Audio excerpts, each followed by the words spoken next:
Emergency care bye doctor Shaon থেকে আপনাদেরকে স্বাগতম। এর আগে আমি পিপ সম্পর্কে বলেছি। পিপ কি, পিপের ইন্ডিকেশন, পিপের কন্ট্রা ইন্ডিকেশন, পিপের সাইড ইফেক্ট।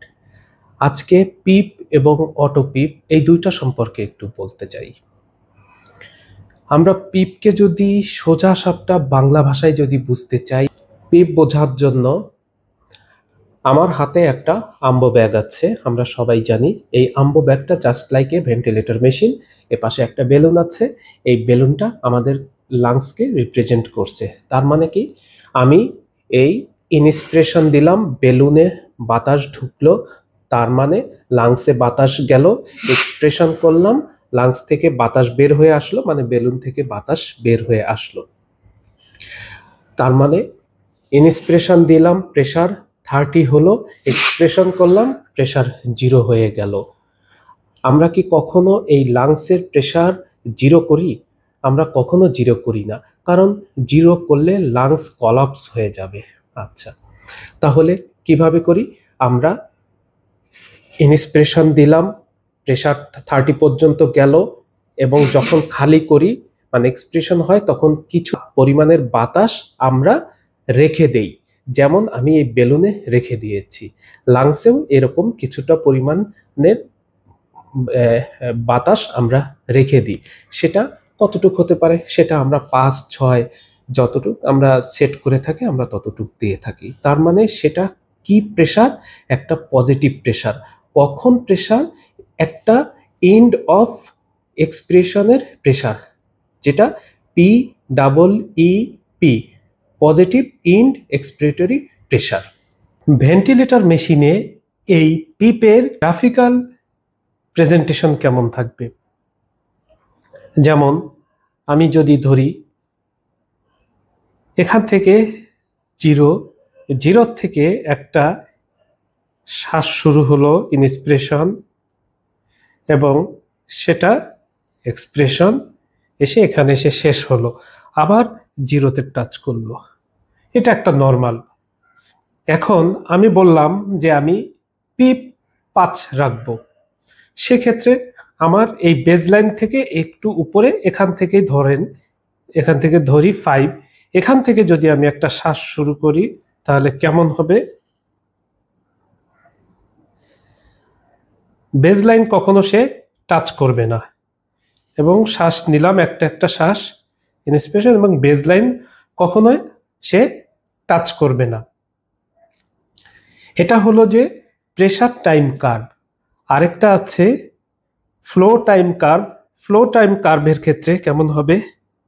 0 থেকে শুরু হয়েছে, টাইম এরকম হবে, হয়ে সে যে বেজলাইন টাচ করবে, আবার কি হবে? আবার বেজলাইন টাচ করবে। পিপের ফ্লো টাইম কার্ভের কোনো চেঞ্জ নাই, যেমন আছে তেমন। তার মানে পিপের ক্ষেত্রে কি হলো? প্রেশার টাইম কার্ভ কখনো বেজলাইন টাচ করবে না। যে আমি যে মিনিমাম পিপটা দিয়ে রাখবো, 5 রাখি বা 6 রাখি, এরা সব সময় এটা টাচ করবে না, বেজলাইন টাচ করবে না, এবং এটাই একটা নিউ বেজলাইন তৈরি হয়ে গেল। এটা পিপের ক্ষেত্রে। এখন আসেন অটোপিপ। এই অটোপিপ বোঝার জন্য আমরা একটা উদাহরণ দেই। সেটা হচ্ছে কি, বুক ভরে শ্বাস নেই, আর একটা শ্বাস নেই, আর একটা শ্বাস নেই, আর একটা শ্বাস নেই, আর একটা শ্বাস নেই। আমরা একটার পর একটা শ্বাস নিতে নিতে এমন লাংসে বাতাসে এমনভাবে ফুলে গেছে যে আর শ্বাস নেওয়া যাচ্ছে না, এবং কথা বলতে পারছি না। এখানে ব্রেথ স্ট্যাটিং হয়ে গিয়েছে। এই ঘটনাটাই মাঝে মধ্যে ভেন্টিলেটর মেশিনে ঘটে থাকে। সেটা কিভাবে? একটা ইনস্পিরেশনের পরে একটা এক্সপ্রেশন কমপ্লিট হওয়ার আগে আবার নতুন করে আরেকটা ইনস্পিরেশন আসে এবং এই ঘটনা বারবার যখন ঘটতে থাকে তাহলে যে সিচুয়েশনে তৈরি হয় সেটাকে আমরা অটোপিপ বলি। অটোপিপের কারণ যদি বলতে পারি, কোনো রোগীকে আমরা যদি ভেন্টিলেটর মেশিনে যদি হাইপার ভেন্টিলেট করি, মানে রেসপিরেটরি রেট অনেক বেশি দিয়ে ফেলি, কোনো রোগীর যদি প্রলংড এক্সপিরেশন যদি থাকে, যেমন ব্রঙ্কিয়াল অ্যাজমা, সিওপিডি, তাদের অনেক প্রলং এক্সপিরেশন থাকে, তাদের ক্ষেত্রে অটোপিপ হতে পারে। এবং কোনো পেশেন্টের যদি ব্রঙ্কোস্পাজম থাকে, এই অটোপিপের ফলে কি ইফেক্টটা হবে? ইফেক্টটা হবে ওয়ার্ক অফ ব্রিদিংটা বেড়ে যাবে, ব্যারোট্রমা হবে, ডিসিনক্রোনাইজেশন অফ ভেন্টিলেটর এবং হাইপোটেনশন ডেভেলপ করবে।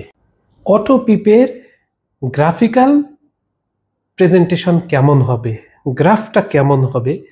এই ক্ষেত্রে ফ্লো টাইম কার্ভের ভিতরে আমরা দেখলাম যে এখান থেকে শুরু হলো, এটা নর্মাল, এখান থেকে শেষ হবে, যাওয়ার পরে যখনই এক্সপ্রেশন এই যে কমপ্লিট হবে তখন আবার নতুন একটা শ্বাস শুরু হয়ে গেল, এটা নর্মাল।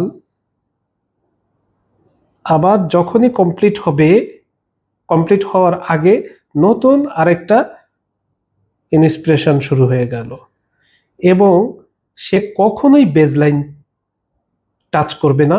টাচ করার আগে নর্মালি এভাবে টাচ করার কথা ছিল, কিন্তু তার যাওয়ার আগেই নতুন করে আরেকটা শ্বাস শুরু হয়ে গেছে। এটাই হলো অটোপিপের ফ্লো টাইম কার্ভের গ্রাফিক্যাল প্রেজেন্টেশন। তাহলে অটোপিপ ডায়াগনোসিস করার জন্য আমরা কি করব? অটোপিপ ডায়াগনোসিস করার জন্য আমরা ভেন্টিলেটর মেশিনে আমরা এক্সপিরেটরি ফ্লো কার্ভটা দেখব। এই এক্সপিরেটরি ফ্লো কার্ভ কখনো বেজলাইন টাচ করবে না এবং এক্সপিরেটরি পজ বা হোল্ড নাম করে একটা অপশন আছে ভেন্টিলেটর মেশিনে, সেটাকে আমরা প্রেস করে আমরা অটোপিপ ডায়াগনোসিস করব। ম্যানেজমেন্ট আমরা কি করব? আমরা ম্যানেজমেন্টের করার ক্ষেত্রে সিম্পলি যেটা করব, পেশেন্টকে ভেন্টিলেটর মেশিনটা ডিসকানেক্ট করে দিব। কতক্ষণ রাখবো? 30 সেকেন্ড আমরা রাখবো। এর ফলে কি হবে? এয়ার অফ গ্রাসের মাধ্যমে বের হয়ে যাবে এবং আমরা আরেকটা কি করতে পারি, এক্সপিরেটরি টাইমটাকে আমরা বাড়িয়ে দিব। সেটা কিভাবে? আমরা আইইউ রেশিওটাকে বাড়িয়ে দিতে পারি এবং রেসপিরেটরি রেটটাকে আমরা কমিয়ে দিতে পারি। আজ এই পর্যন্ত, সাথে থাকার জন্য ধন্যবাদ।